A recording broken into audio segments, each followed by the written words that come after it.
warahmatullahi wabarakatuh. Penguji yang terhormat, perkenalkan, nama saya Ai Esa Susanti, SPDI. Saya guru RA di RA Al-Amanah, Kecamatan Paseh, Kabupaten Sumedang. Sekaligus mahasiswi PPG dalam jabatan tahun 2022 angkatan kedua di LPTK UIN Syarif Hidayatullah, Jakarta.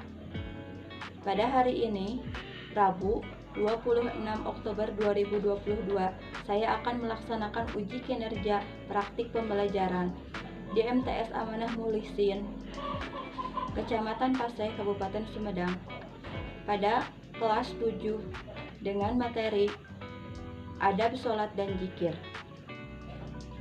Mohon maaf atas segala kekurangannya. Selamat menyaksikan video pembelajaran saya. Wabillahi taufiq wal hidayah. Wassalamualaikum warahmatullahi wabarakatuh. Assalamualaikum warahmatullahi wabarakatuh.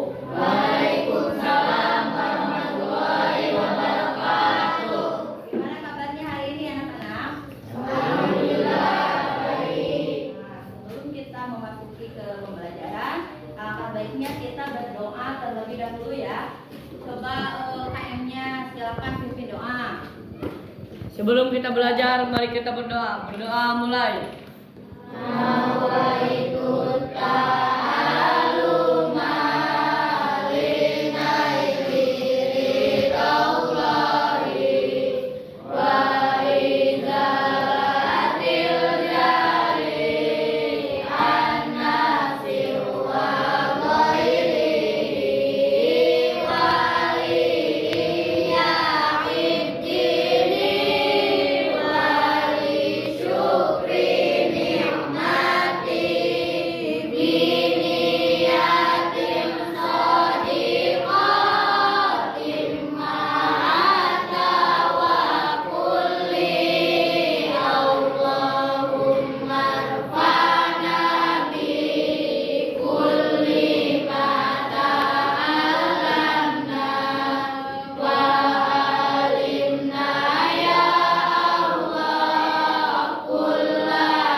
Kita dapat mengetahui bagaimana adab-adab dari sholat dan zikir. Nah, siapa yang masih ingat pembelajaran yang kita bahas di minggu lalu? Tentang apa? Tentang sholat, taat, istiqomah, dan ikhlas. Sekarang siapa yang mau membacakan atau menjelaskan mengenai arti tobat? Ya, Bu. Ya, silakan berdiri. Tobat adalah sikap penyesalan telah melakukan dosa dan berniat untuk tidak melakukan dosa itu kembali. Ya, betul. Tepuk tangan. Sekarang yang kedua, arti dari taat. Siapa? Saya, Bu. Taat adalah sikap yang tunduk dan patuh terhadap perintah Allah dan menjauhi larangannya. Tuh, jadi tepuk tangan. Sikap selanjutnya yaitu istiqomah. Siapa yang mau menjelaskan? Istiqomah adalah perbuatan yang menjaga perbuatannya tetap pada jalan yang lurus. Ya, betul. Satu lagi terakhir yaitu sifat ikhlas. Siapa yang mau menjelaskan? Saya, Bu. Ikhlas adalah melakukan sesuatu hanya ingin mengharapkan ridhonya Allah Subhanahu wa taala.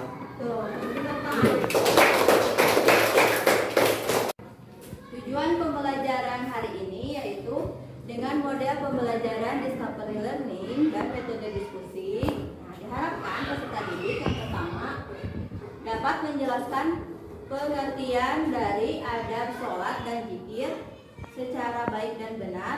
Yang kedua yaitu mengidentifikasi dalil tentang adab sholat dan zikir dengan baik dan benar. Dan yang ketiga adalah menelaah adab-adab sholat dan zikir dengan baik dan benar. Nah, untuk pembelajaran hari ini, Ibu nanti akan menerangkan mengenai adab sholat dan zikir.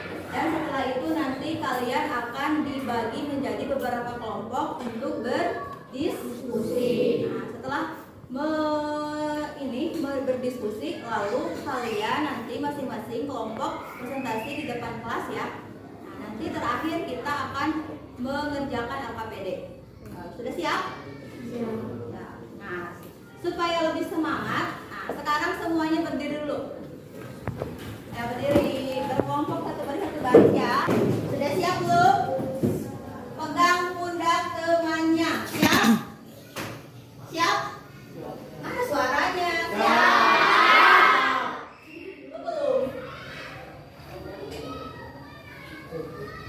Ayo. Kalau ibu bilang 1, berarti kalian loncat ke depan berapa kali? 1 kali. Kalau ibu bilang 2, mundur. Kalau 1 maju, kalau 2 bagaimana? Yang begini, loncat. Loncat. Bisa? Oh, dulu. 1.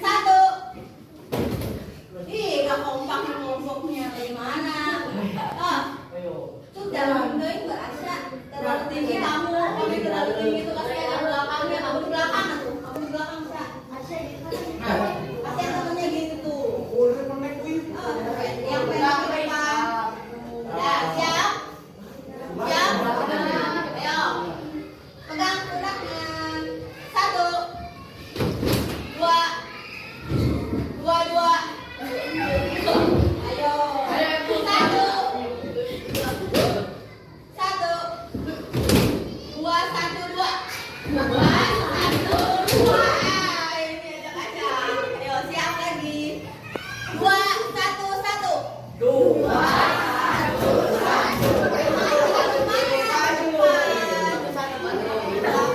Ayo sambil bersuara ya. Siap.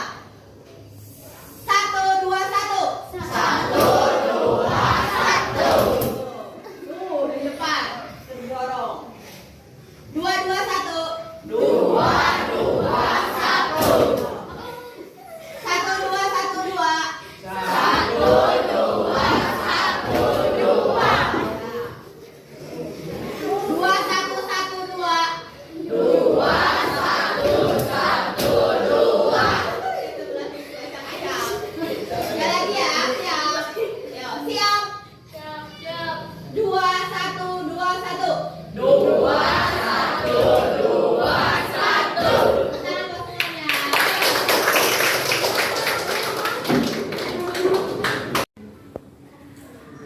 Hari ini kita akan mempelajari mengenai bab 4 yaitu adab sholat dan zikir.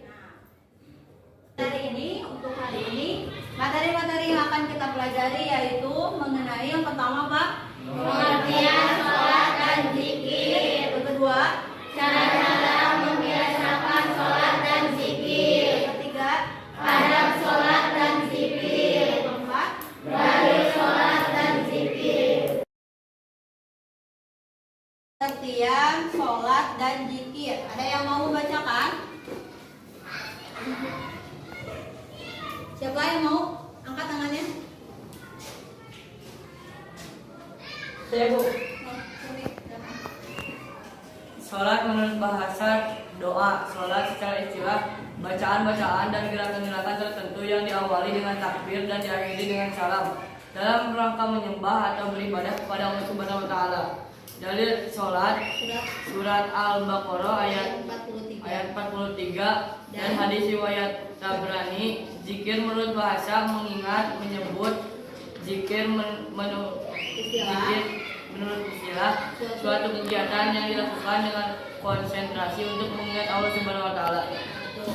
Coba lihat lagi ke depan. Jadi yang pertama itu sholat. Sholat itu ada artinya menurut bahasa artinya apa? Nah, sedangkan menurut istilah yaitu bacaan dan gerakan tertentu yang diawali dengan takbir dan diakhiri dengan salam dalam rangka menyembah atau beribadah kepada Allah Subhanahu wa taala. Dalil sholat ada dalam surat Al-Baqarah ayat 43. Sekarang ibu mau tanya dulu, sholat itu adalah rukun apa? Islam. Rukun Islam yang keberapa? 2. Kedua. Kalian suka melaksanakan sholat tidak? Nah, sholat dalam satu hari berapa waktu? 5. Suka ada yang bolong? Misalkan pagi-pagi sholat subuh, siangnya nggak sholat zuhur, nanti sore sholat lagi, sholat asar lagi. Suka gitu tidak? Tidak. Sholat itu adalah wajib bagi umat muslim, bagi umat Islam. Nih, yang kedua adalah zikir. Kalau zikir itu menurut bahasa artinya apa? Mengingat, menyebut. Artinya zikir menurut bahasa mengingat, menyebut. Yang kedua adalah menurut istilah zikir itu adalah suatu kegiatan yang dilakukan dengan konsentrasi untuk mengingat Allah Subhanahu wa taala. Kapan biasanya kita melakukan zikir? Setelah sholat. Zikir apa yang biasa kalian bacakan setelah sholat itu kan tidak langsung pergi ya, zikir dulu. Apa zikirnya yang suka kalian bacakan? Bacaan tasbih. Apa bacaan tasbih? Subhanallah. Terus apa lagi? Amin. Amin. Apa bacaan tahmid? Alhamdulillah. Alhamdulillah. Satu lagi apa? Takbir. Takbir. Allahu Akbar. Ya. Nah, sekarang yang kedua, bagaimana cara-cara kita membiasakan sholat? Siapa yang mau membacakan? Siapa? Saya, Nih, Bu. kalau Satria berdiri. Menyadari bahwa ibadah yang paling pokok adalah sholat, menyadari bahwa ciri utama orang Islam adalah sholat, menyadari bahwa dalam sholat ada doa, melatih diri melaksanakan tanggung jawab dan kedisiplinan, banyak bergaul dengan orang yang rajin sholat, tidak terlalu banyak melaksanakan kegiatan yang meminta waktu sehingga lupa waktu sholat, meyakini bahwa salah satu cara mendekatkan diri kepada Allah Subhanahu wa taala yang paling baik adalah melaksanakan sholat. Tuh. Nah, bagaimana cara kita untuk membiasakan sholat? Nah, yang pertama yaitu kita harus menyadari bahwa ibadah yang paling pokok adalah sholat. Nanti juga kalau kalian sudah kalau manusia sudah meninggal, nah yang pertama ditanya itu apa? Sholatnya. Kalau sholatnya rajin, lurus, yang ke sananya juga pasti bagus. Yang kedua adalah menyadari bahwa ciri utama orang Islam itu adalah sholat. Kalau misalkan Islam tapi tidak sholat, itu dinamakannya apa ya? Islam apa katanya? KTP. Islam KTP. Cuma di KTP doang tulisannya Islam, tetapi dia tidak melaksanakan sholat. Yang ketiga, menyadari bahwa dalam sholat itu ada doa. Nah, setiap kita membaca dari takbir sampai salam itu terdapat doa, ya, doa kita kepada Allah Subhanahu wa taala. Dan selanjutnya melatih diri melaksanakan tanggung jawab dan kedisiplinan. Disiplin ya. Kenapa disiplin? Karena waktu sholat itu ada waktunya. Sekarang misalkan sholat subuh, jam berapa jam melaksanakan sholat subuh? Jam berapa? Nah, sekarang jam 4 lebih seperempat ya sudah ada. Kalau misalkan kita tidak segera melaksanakan sholat, kesiangan misalkan. Udah jam 6, bisa tidak melakukan sholat? Bisa. Cepat-cepat daripada misalkan tidak sama sekali, lebih baik lambat. Terus nanti kalau sholat zuhur ada waktunya. Kalau sebelum sholat, misalkan kalau sebelum adzan sudah sholat, itu masuk tidak waktunya? Tidak. Jadi kalau kita mau melaksanakan sholat, dengarkan dulu sudah masuk, sudah adzan belum. Nah, kalau sudah adzan baru boleh sholat. Kan ada waktunya ya, jadi harus disiplin. Terus banyak bergaul dengan orang yang rajin sholat. Nih kalau teman-teman kalian misalkan suka rajin sholat, nanti kalian juga terbawa bunyi. Jadi nih ayo kita sholat kan, nanti mengikuti temennya. Kalau temennya tidak sholat, nanti bisa terbawa juga. Nah, saya biasanya suka sholat, tapi ada temennya yang mengajak mabal, misalkan pergi kemana, ikut nggak? Nah kalau lemah iman nanti ikut. Terus jadi tidak sholat.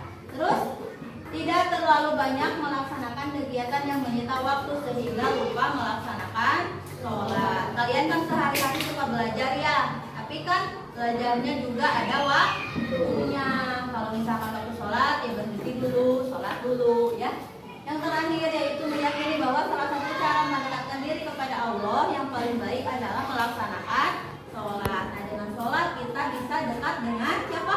Allah Subhanahu wa Ta'ala.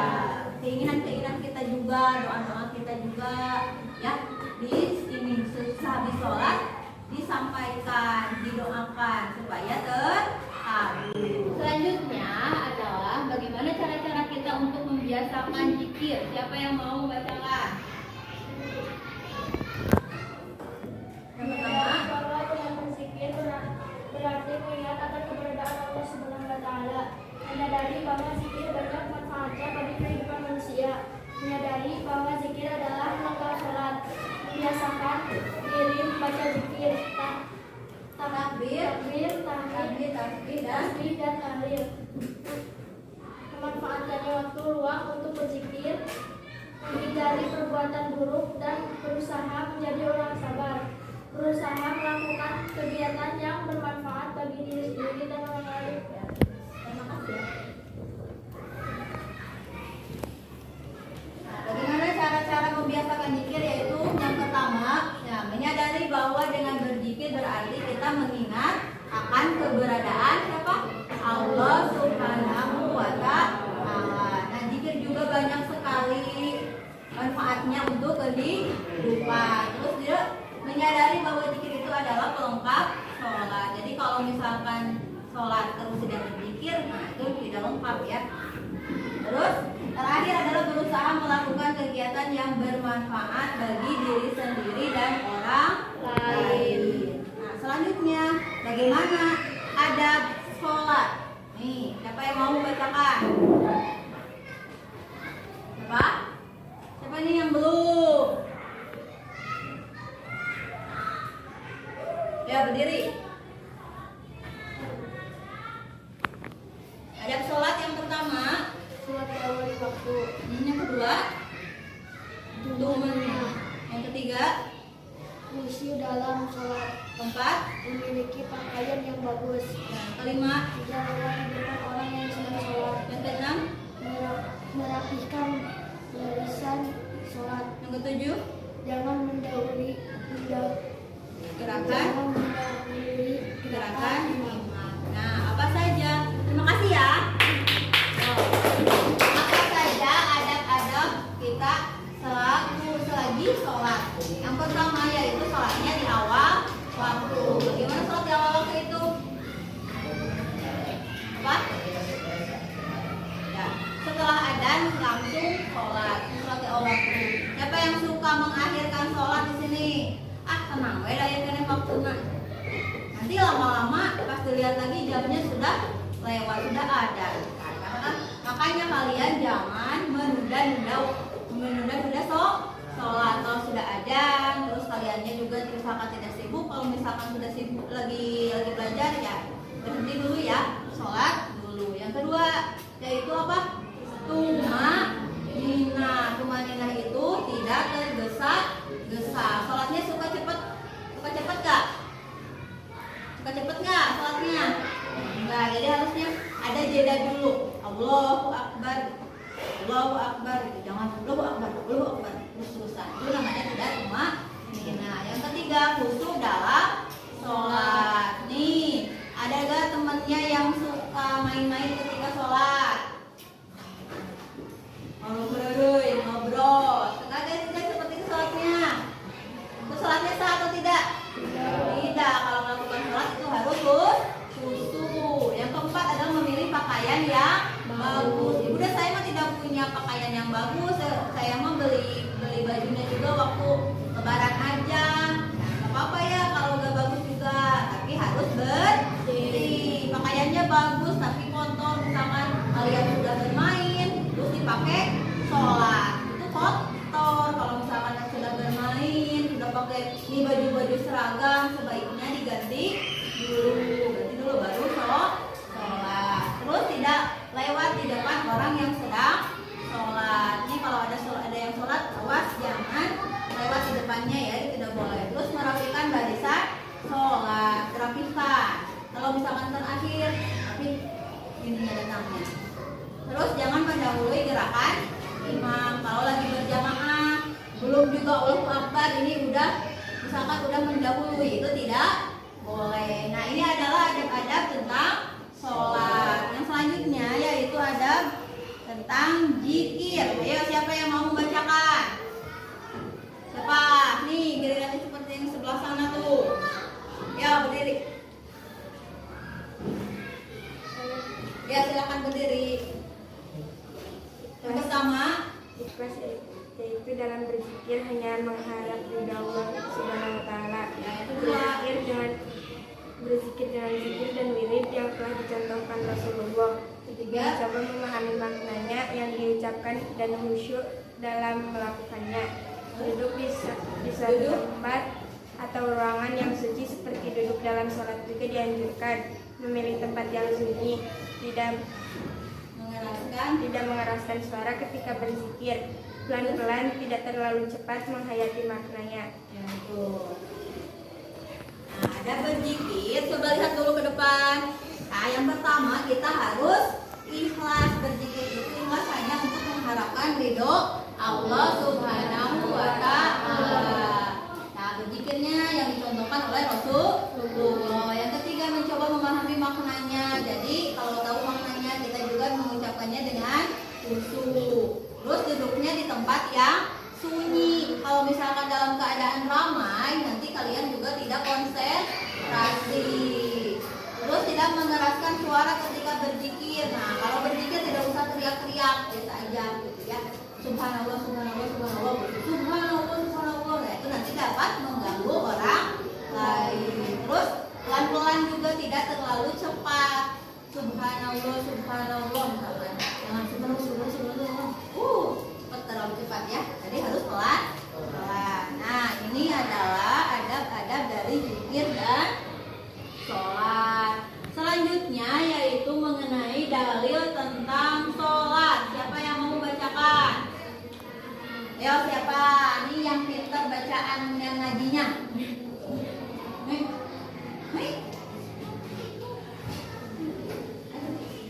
Siapa yang mau? Dia mau siapa? Ya, dia berdiri.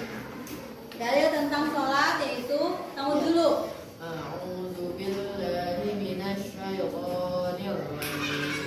Bismillahirrahmanirrahim. Ya ayyuhalladzina amanu fa'u wasjudu wa budu rabbakum wa'malul khaira la'allakum tuflihun. Artinya, Wahai orang-orang yang beriman, rukuklah, sujudlah, dan sembahlah Tuhanmu, dan perbuatlah kebaikan agar kamu beruntung. Surat Al-Hajj ayat 70. nah ini adalah dalil tentang sholat. Itu sama-sama kita baca ya. A'udzu billahi minasy syaithanir rajim. Bismillahirrahmanirrahim. Ya ayyuhalladzina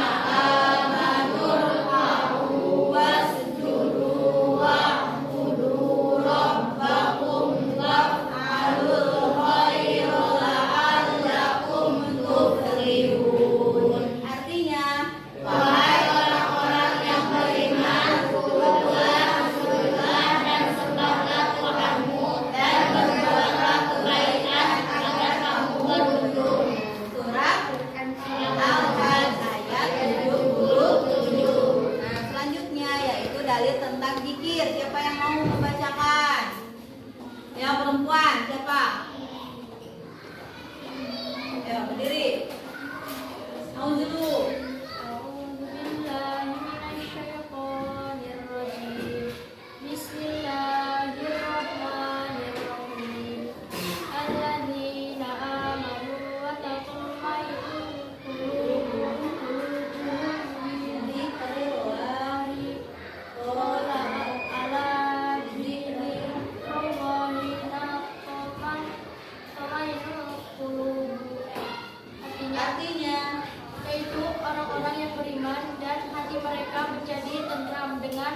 dengan mengingat Allah. Ingatlah, hanya dengan mengingat Allah hati menjadi tenang. Surah Ar-Ra'd ayat 28. Tuh. Makasih ya sudah dibacakan. Kita selanjutnya yaitu kita akan berdiskusi ya. Kalian nanti ibu akan bagi menjadi 4 kelompok. Kelompok 1, 2, 3, dan 4 yaitu untuk mendiskusikan apa saja indikasi seseorang sudah melaksanakan sholat dengan khusyuk. Jadi nanti kalian diskusikan sama teman kalian. Nah, cirinya bagaimana orang tersebut sudah melakukan sholat dengan khusyuk ya.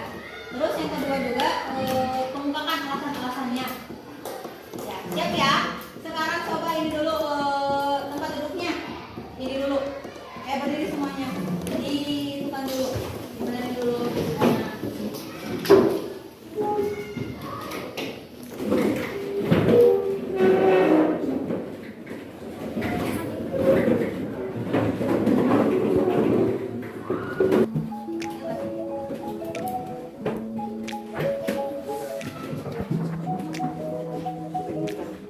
Silakan dikerjakan.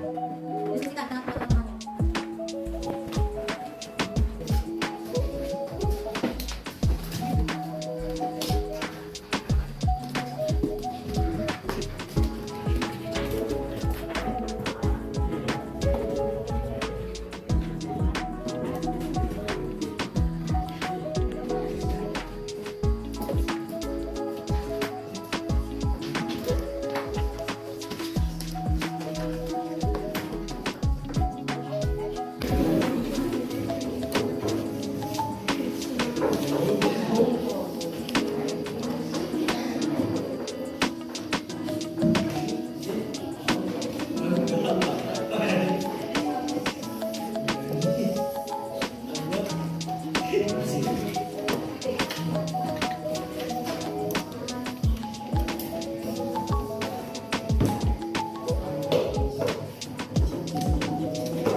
Bagaimana? Sudah selesai belum? Sudah, diskusinya selesai? Sudah. Sekarang masing-masing kelompok coba presentasikan di depan kelas. Dimulai dari kelompok yang pertama dulu. Silahkan Pak.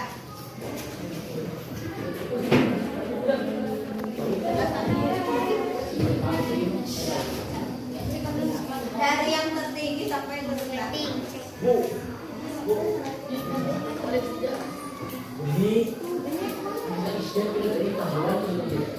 Sudah siap, silakan. Assalamualaikum warahmatullahi wabarakatuh. Waalaikumsalam warahmatullahi wabarakatuh. Perkenalkan, kami dari kelompok 1 akan mempresentasikan tentang sudah melaksanakan sholat dengan khusyuk. Perkenalkan, nama saya Panarwana. Di sebelah saya ada Satria, di sebelah Satria ada Saifullah, di sebelah Saiful ada Rehan, di sebelah Rehan ada Krisna, di sebelah Krisna ada Arsa.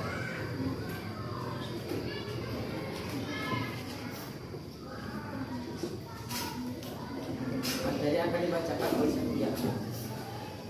Bagi orang yang sholatnya khusyuk, waktu amatlah berharga, sehingga ia amatlah disiplin menggunakannya.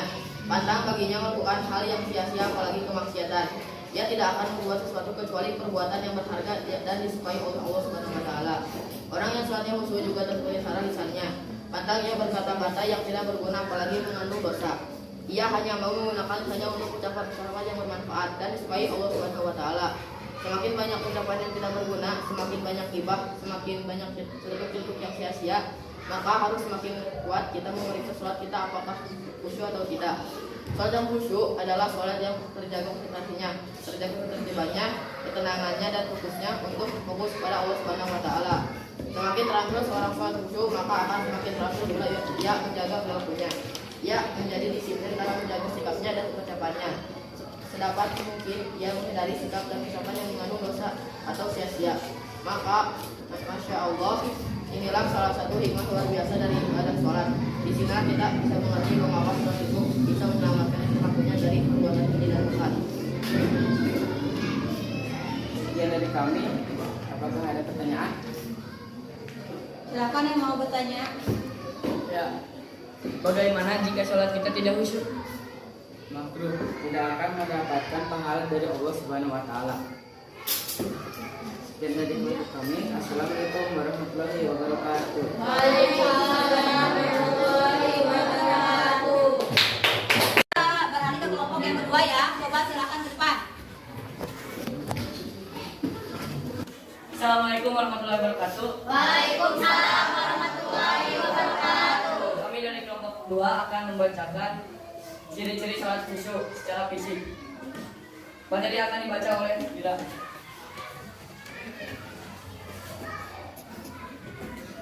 Ciri-ciri sholat khusyuk. Secara fisik dapat dinilai dari pelaksanaan ruku, keliling dan ruku. Adapun ciri-ciri tersebut adalah sebagai berikut. Sholat tetap waktu pada awal waktunya dan sholat berjamaah pahalanya berlipat karena hati dan gerakannya tidak dikendalikan oleh sama. Tumanina tidak tergesa-gesa. Hadis dari Amr bin Asda, Walid bin Walid, Sarhabil bin Hasanah dan Yazid bin Abu Sufyan. Riwayat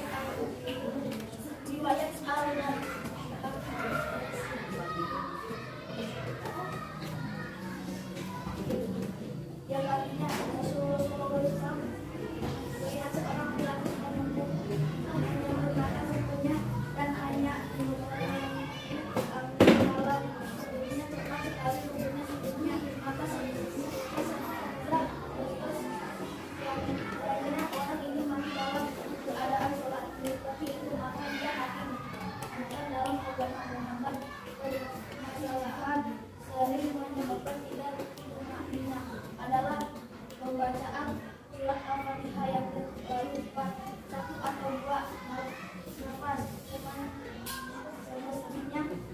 Pembacaan Al-Fatihah itu telah tidak ada menarik nafas dalam sebuah hadis.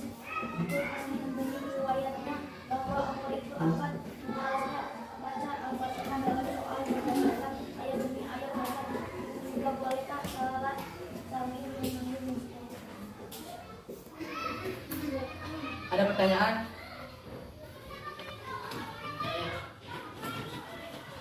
Kan sudah kita sholat, kita membaca zikir. Sampai berapa batas maksimal zikir? Tidak terbatas. Sekian dari kelompok kami. Wassalamualaikum warahmatullahi wabarakatuh. Waalaikumsalam warahmatullahi wabarakatuh.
Sekarang ibu punya LKPD ya, coba kalian kerjakan.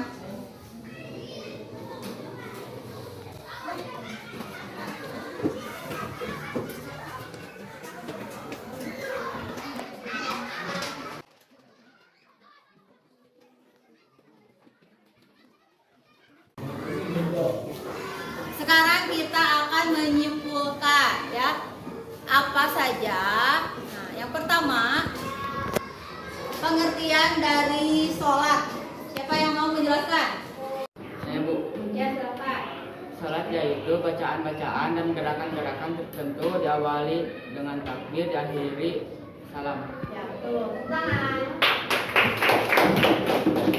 Sekarang pengertian dari dzikir. Siapa yang mau menjelaskan? Ya, silakan.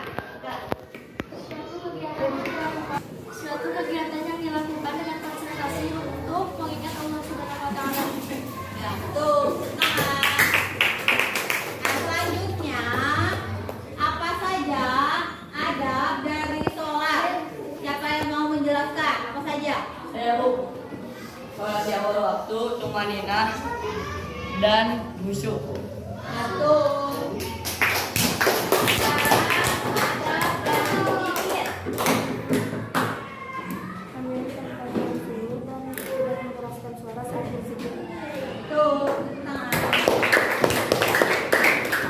Alhamdulillah ya, kalian sudah mengerti mengenai pengertian, dalil, dan adab sholat dan zikir. Nah, hari ini kita sampai sini dulu ya. Nanti minggu depan insya Allah kita ketemu lagi, yaitu dengan materi, yaitu meneruskan ya, hikmah dari orang-orang yang melakukan, nah, yang melakukan perilaku, yang melakukan perilaku adab dari sholat dan zikir. Hikmahnya apa? Nanti minggu depan kita bahas ya. Nah, sekarang diakhiri dengan kalian, ayo sama-sama berdoa. Siapa yang mau memimpinnya? Ya, silakan ketua kelas pimpin doa. Sebelum kita pulang, mari kita berdoa. Berdoa mulai. Allahumma